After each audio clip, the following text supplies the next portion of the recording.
સર્વે ગીતા સાધકોને જય શ્રી કૃષ્ણ.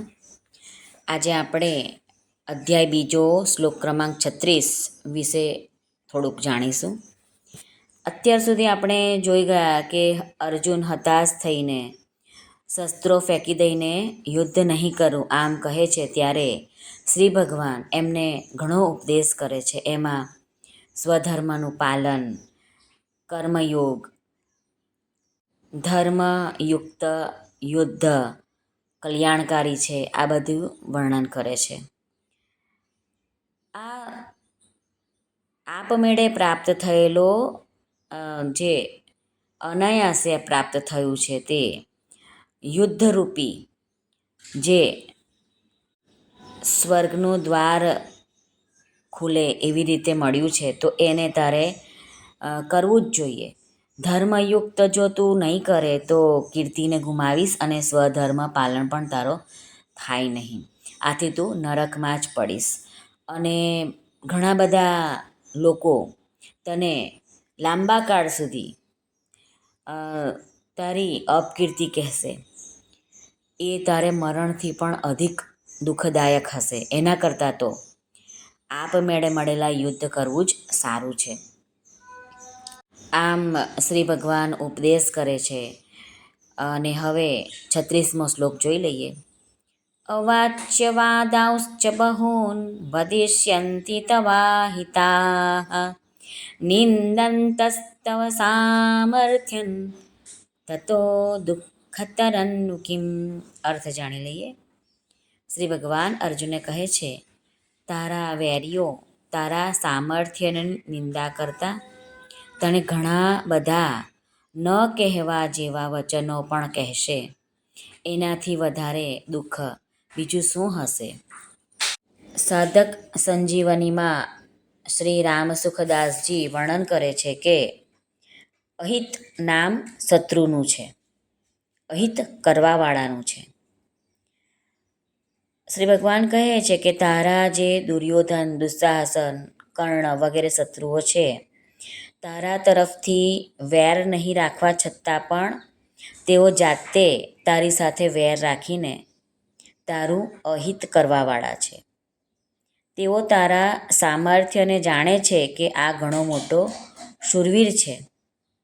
એવું જાણતા હોવા છતાં પણ તેઓ તારા સામર્થ્યની નિંદા કરશે કે આ તો નપુસંક જેવો છે, યુદ્ધના પ્રસંગે ભાગી ગયો ક્ષત્રિય થઈને. એ શું અમારી સામે ટકી શકે? એ શું અમારી સામે યુદ્ધ કરી શકે? આ રીતે તને દુઃખી કરવા માટે, તારા અંતરમાં બળતરા કરવા માટે જાણે કેટલાય ન કહેવાના વચનો તને કહેશે. શ્રી ભગવાન આગળ કહે છે કે તેઓના આ વચનોને તું કેવી રીતે સહી શકીશ? એના કરતાં તો તારે યુદ્ધ કરવું જ યોગ્ય છે. તતો દુઃખ તરન્નુ કિમ, એટલે કે આનાથી મોટું ભયંકર દુઃખ કયું હશે? કારણ કે એવું જોવામાં આવે છે કે જેવી રીતે મનુષ્ય તુચ્છ માણસો દ્વારા તિરસ્કૃત થાય ત્યારે એ તિરસ્કાર પોતે સહી શકતો નથી અને પોતાની યોગ્યતાથી, પોતાની શૂરવીરતાથી વધારે કામ કરીને મરી ફીટે છે.